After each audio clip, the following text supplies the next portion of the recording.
In my never-ending quest to find stuff on eBay that I don't need, the other week I found this. A Pegasus 2 R2 Plus, that's a mouthful, direct attached storage device released in 2016. What's it do? Good question. It's a direct attached storage, has 2 hard drives in here, a really cool expansion bay we'll talk more about here in a moment. Connects to your PC via USB 3 or Thunderbolt 2. Before you grab your pitchforks and say, hey, that's old, why would you even attach this to a brand new Mac Mini? You're crazy, just go out and get one of those really cool small little docks that plug into them that hold an SSD.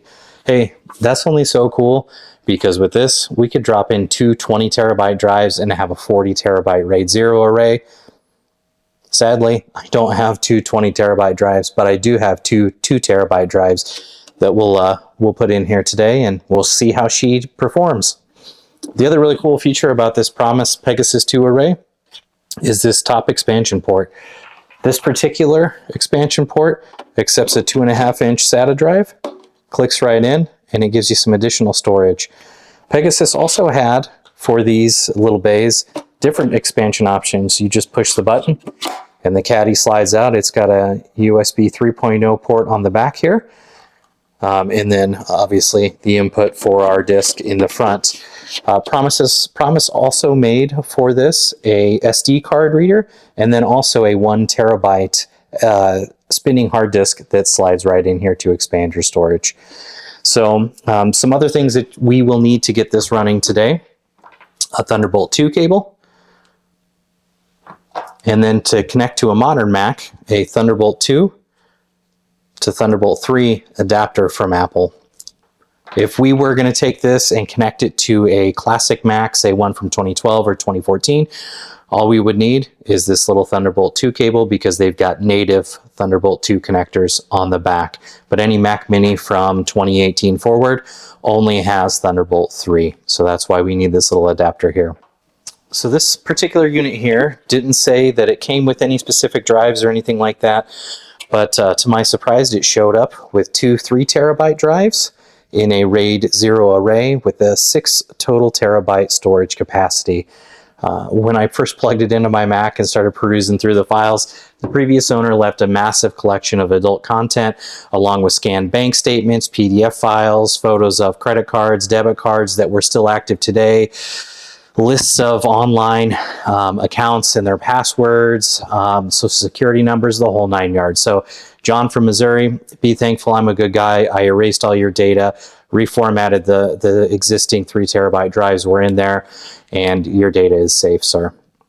A couple of things to note before we dive in here and start pulling apart this hardware to understand a little bit more about it is that this hardware is old. It's almost 10 years old, released in 2016. The software that from Pegasus, I couldn't get to run on 2 Macs or a Windows 11 PC. The software would install, it threw some weird errors, but it never brought up the whole GUI interface to set up a RAID array or anything like that. Today's video, we're going to use Apple's RAID Assistant to merge these 2 drives in here and set up a RAID array. In Windows, I'm assuming you could use the Windows storage spaces to do the same. But caveat for today's video, I haven't tested that in Windows, so you're on your own if you pick up a similar unit with the intention to use within Windows. Oh, what's that? Oh, why would I do this? Great question. So I want to use this unit as a time machine backup target. I've got a 1 terabyte MacBook Pro that has outgrown my current time machine capacity in this Mac Mini that I'm using to back it up with today. So I want to shoehorn some new 2 terabyte drives in here and expand to 4 terabytes. So we've got plenty of room because we're a multi-Mac household. I've got this, obviously, this M4 Mac Mini in front of me here, my MacBook Pro, my wife's MacBook Pro, and we've got another Mac in the house as well that does some content caching, things like that, that does back up to a time machine target. Removing the drives is really easy. Push the button, slide the tray out, and then unscrew 4 Phillips screws.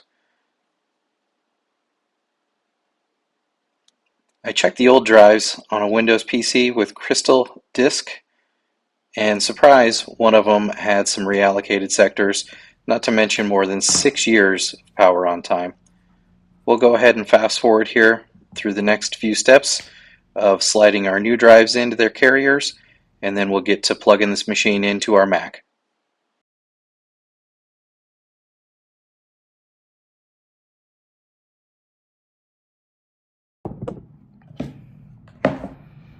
It's easy to connect these. Put one end of the Thunderbolt 2 into the Thunderbolt 2 to Thunderbolt 3 adapter. Connect on the back of our Mini. And then this remaining end here will go over into our RAID array.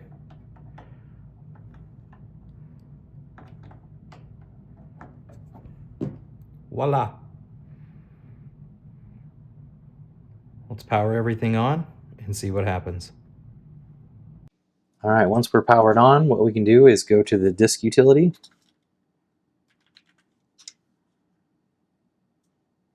And we've got our notification that our disks are not readable, so we're going to initialize them.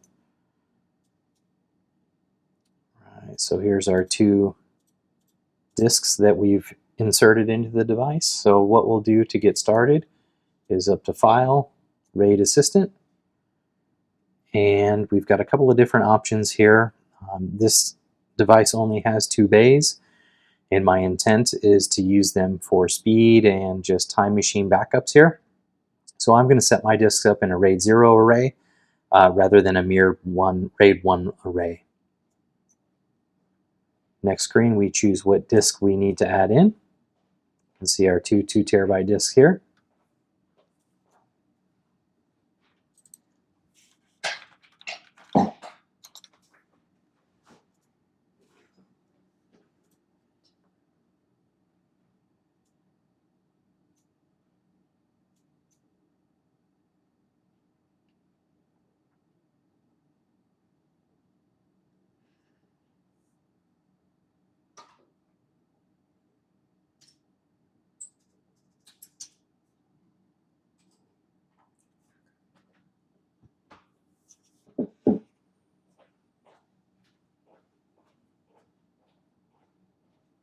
All right, we've created our RAID array successfully. And now we can see over here that we've now got our named array. We can open it, and we could probably drag and drop some files here. But let's go ahead and open up a disk speed test.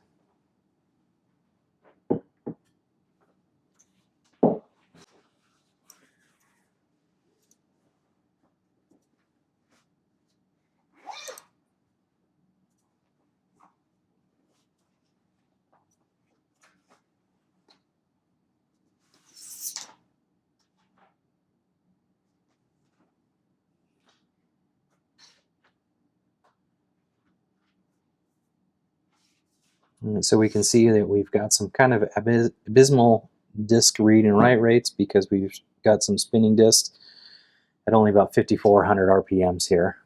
So a slow array.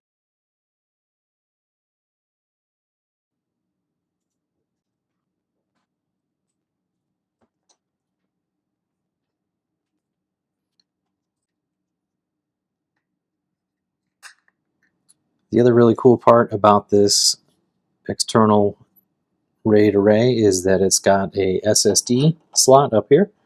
So we can pop in an SSD, and then we'll see that also up here on our Mac.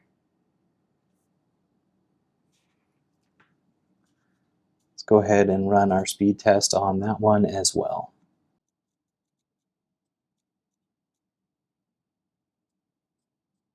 In conclusion, is it fast?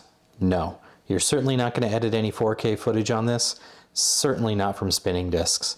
I gave it a shot with an array of 3 SSDs, and we had read speeds at 567 megabytes a second and write speeds at 290 megabytes a second. Is it budget friendly? Depending on the drives you put in it, absolutely. The other really cool thing is you can expand this array down the line with some larger drives if you choose to do so.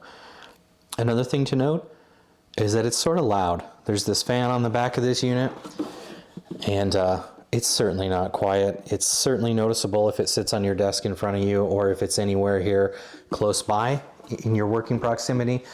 Something that I plan on doing a little bit later on is replacing this fan here with a Noctua unit to tone down the volume of the fan.